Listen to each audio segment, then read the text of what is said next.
कभी ऐसे आप लोगों के साथ हुआ है कि किसी से बात करने के बाद या मिलने के बाद उसकी ऑरा आपको इतनी अजीब लगी कि बाद में आपको बहुत जल्दी फिजिकली ड्रेन महसूस हुआ, आप थक गए, इमोशनली आप ड्रेन हो गए और आपको ये पता नहीं चला क्यों हुआ ये या कैसे हुआ। बात नॉर्मल थी, कोई फाइट भी नहीं हुई, तो फिर ये क्या था? दोस्तों, आज हम लोग बात करने वाले हैं साइकिक वैम्पायर्स के बारे में। अब आप ये मत समझ लेना कि मैं थामा मूवी की बात कर रहा हूँ। मैं किसी सुपरनेचुरल ऑकरेंस की बात नहीं कर रहा, ये मैं रियल लाइफ जिंदगी की बात कर रहा हूँ। कुछ लोग सच में साइकिक वैम्पायर्स की तरह बिहेव करते हैं और हमारे इमोशंस, हमारे एनर्जीज और हमारे ऑरा को ग्रैब करते हैं और उसके साथ मैनिपुलेशन करते हैं।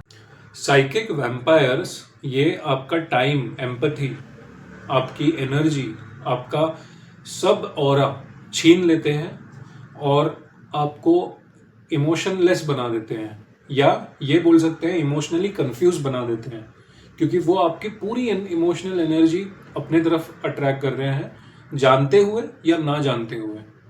मतलब अनजाने में भी शायद कुछ लोग नेगेटिव हो आप लोगों के लिए, लेकिन आपको पता ना हो, और उनके प्रेजेंस में आपको हमेशा एक अजीब सी फीलिंग, एक ईरी फीलिंग महसूस होगी।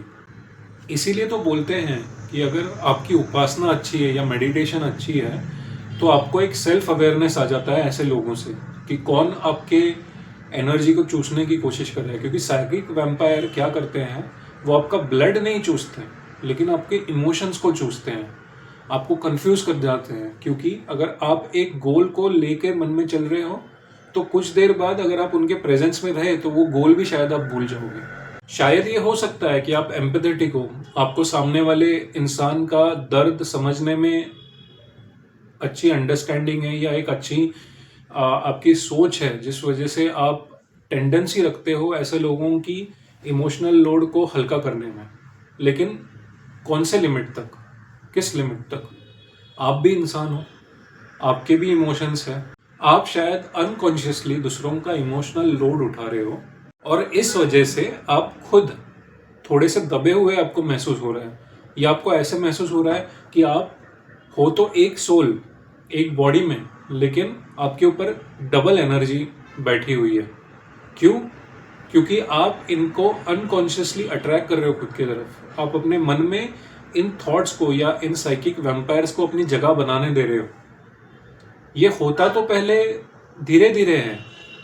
आप किसी को मदद करने जाते हो, उनका दर्द सुनने जाते हो, लेकिन क्योंकि उनकी पर्सनालिटीज डिफरेंट है आपके पर्सनालिटीज से, वो लोग हमेशा कंप्लेन करते हैं, वो लोग हमेशा अपना दुख बताते रहते हैं, वो लोग सिर्फ अपनी लिमिटेशंस बताते हैं लाइफ के बारे में।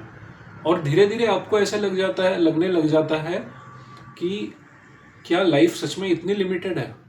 आप भी उनके ट्रैप में फंस जाते हो और आपका माइंड एक तरह से मैनिपुलेट हो जाता है, या हम लोग बोल सकते हैं एक तरह से कंडीशन हो जाता है नेगेटिविटी की तरफ। अब मैं आप लोगों के सामने साइकिक वैम्पायर के अलग अलग तरह के टाइप्स पेश करने वाला हूँ। तो सबसे पहला टाइप है द कॉन्स्टेंट कंप्लेनर। वो हमेशा कंप्लेन करते रहेगा, ये चीज़ सही नहीं है, सोसाइटी में ये चीज़ गलत है, वो चीज़ गलत है, या यार तुझ में ये कमी है। कभी सॉल्यूशन फाइंड करने की कोशिश नहीं करेगा, और जो फाइंड करने की कोशिश कर भी रहा होगा वो उसके तरफ अनदेखा करके सिर्फ अपने इमोशंस को वेंट आउट करेगा। अगर ऐसा कोई कंप्लेनर आपके सामने आता है तो तुरंत उसको दूर कर दो, क्योंकि वो आपके लाइफ को एक कंप्लेंट में बना के रख सकता है, या एक कंप्लेंट बॉक्स बना के छोड़ देगा और आप सिर्फ कंप्लेन करते रह जाओगे। सेकंड जो टाइप के साइकिक वैम्पायर्स है उनका नाम है द विक्टिम। तो ये लोग हमेशा रिस्पॉन्सिबिलिटी नहीं उठाते, ये लोग हमेशा अपने आउटकम्स को सर्कमस्टेंसेस के ऊपर ढकेल देते हैं कि मैं ऐसे हालातों में क्यों फंस गया, मेरे साथ ही ये सब क्यों हुआ, हमेशा मैं ही क्यों गलत रहता हूँ। वो कभी भी किसी चीज़ की ओनरशिप नहीं लेते दोस्तों, और इस वजह से हमेशा एज अ लूज़र वो खुद को पाते हैं। 3 पे आते हैं द ड्रामा क्रिएटर्स। मतलब जो बहुत इम्पेशेंट हो सकते हैं या इमोशनली इंटेलिजेंट नहीं है, और वो हर एक इमोशनल क्राइसिस को ड्रामा में क्रिएट कर देते हैं। वो इमोशंस को देखते हैं और समझ ही नहीं पाते क्यों ऐसा हो रहा है या क्यों सामने वाला इंसान एक तरीके से बिहेव कर रहा है, और वो उस चीज़ को ओवर जनरलाइज कर देते हैं। जो ड्रामा क्रिएटर्स होते हैं, इनके ट्रेड्स जो होते हैं वो इम्पेशेंट होते हैं और कंफ्यूज्ड होते हैं और किसी भी चीज़ में जजमेंट जल्दी से पास कर देते हैं। और कैटेगरी बहुत ही इंटरेस्टिंग है, द गिल्ट ट्रैपर। मतलब अगर तुम किसी जगह पे लेट पहुंचे या अगर कोई चीज़ तुमसे मिस हो गई इम्पोर्टेंट, तो वो तुम्हें गिल्ट फील करवाने में पीछे नहीं हटेंगे। वो आपको हमेशा बता के दिखाएंगे कि यार इस जगह पे तुम्हें ये करना चाहिए था और ये देख क्या कर दिया तुमने। ये गिल्ट ट्रैपर्स अगर आप अवेलेबल नहीं हो तो आप लोगों को बुरा फील करवा देते हैं। और सबसे लास्ट कैटेगरी है द वन साइडेड टॉकर। मतलब जो सिर्फ बोलते ही रह जाते हैं, उनको सुनना नहीं है, सुनने से कोई काम नहीं है, कोई मतलब नहीं है, उनको सिर्फ अपना एजेंडा सामने रखना है। अब मैं आप लोगों को एक इम्पॉर्टेंट पॉइंट बताना चाहता हूँ कि ये लोग एविल नहीं होते, ये लोग शैतानी नहीं होते, लेकिन इनके जो पैटर्न्स होते हैं ना वो इतने ड्रेनिंग और इतने टॉक्सिक होते हैं कि सामने वाला इंसान भाग जाए उस सिचुएशन से, इनको फेस ही ना करे। साइकिक वैम्पायर्स के साथ आप लोग फंस क्यों जाते हो?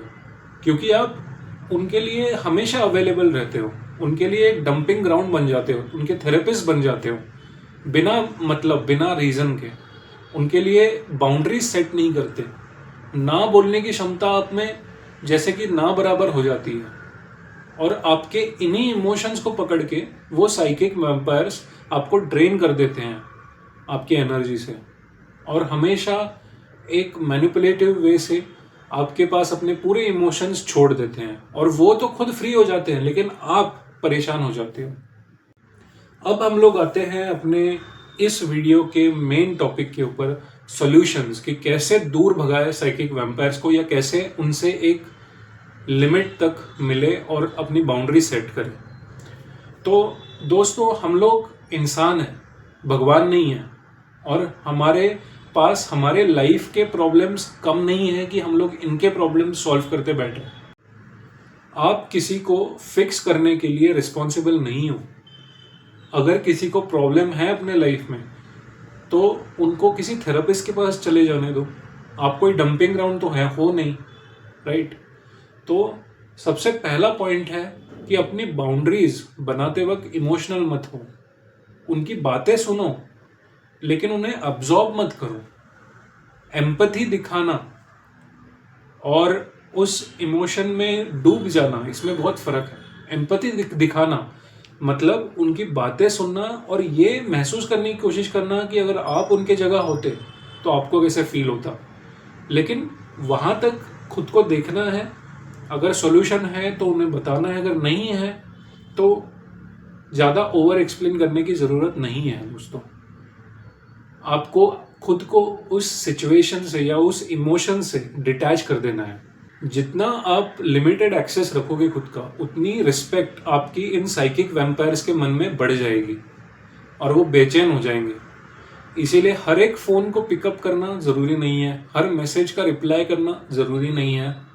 अपने मेंटल पीस को आप प्राधान्य दो हमेशा।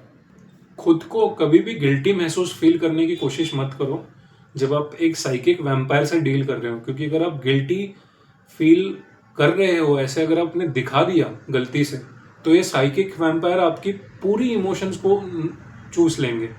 इसीलिए हमेशा गिल्ट फ्री रहने की कोशिश करो और खुद को रीजनिंग देने की कोशिश करो कि क्यों मैं इनके साथ ज़्यादा टाइम नहीं स्पेंड कर पा रहा या इनकी बातें नहीं सहन कर पा रहा, क्योंकि मेरी भी एक इमोशनल बाउंड्री है।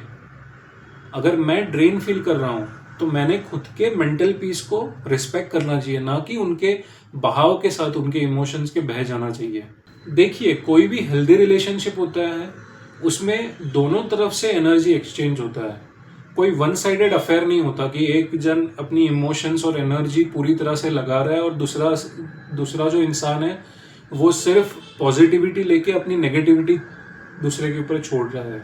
अगर कोई हेल्दी रिलेशनशिप है तो उसमें आपको समझ में आ जाता है कि हाँ, अगर मैं कोई अच्छी चीज़ बता रहा हूँ सामने वाले को तो मुझे रिस्पॉन्स में भी पॉजिटिव फीडबैक या एक पॉजिटिव ऑरा मिल रहा है। साइकिक वैम्पायर्स के साथ ऐसा नहीं होता है। वो सिर्फ आपका इस्तेमाल आप अपनी इमोशनल जो थकावट है या जो फियर्स है, जो पीड़ा है, जो दर्द है, वो इम्पोज करने का सामने वाले के ऊपर प्रयास करते हैं। तो जाते जाते मैं आप लोगों को सिर्फ ये कहना चाहता हूँ कि अवेयरनेस अपनी बढ़ाओ, क्योंकि अवेयरनेस जो है वो एक वरदान है। और आप जितनी अवेयरनेस बढ़ाओगे अपनी खुद की सेल्फ अवेयरनेस, अपने इमोशंस, अपने ऑरा को लेके, उतने ही हेल्दी स्पेस में रहोगे और हेल्दी लोगों के साथ बातचीत करोगे। अगर आप लोगों को ये वीडियो पसंद आया तो ज़रूर लाइक कीजिए, सब्सक्राइब कीजिए और कमेंट सेक्शन में ज़रूर लिखिए कि आपके साथ कितने बार ऐसे हुआ है कि किसी के पास आप गए और आपको ड्रेन्ड महसूस हुआ, और कितने जल्दी आपको ये समझ में आ गया और आपने अपने हैबिट्स को बदल दिया, ताकि हम एक दूसरे से और अच्छी तरीके से सीख पाए। आप कमेंट सेक्शन में अपने एक्सपीरियंसेस शेयर करो एंड ऐसे ही मैं और इन्फॉर्मेटिव वीडियोस आपके लिए आगे लाते रहूँगा। Thank you guys.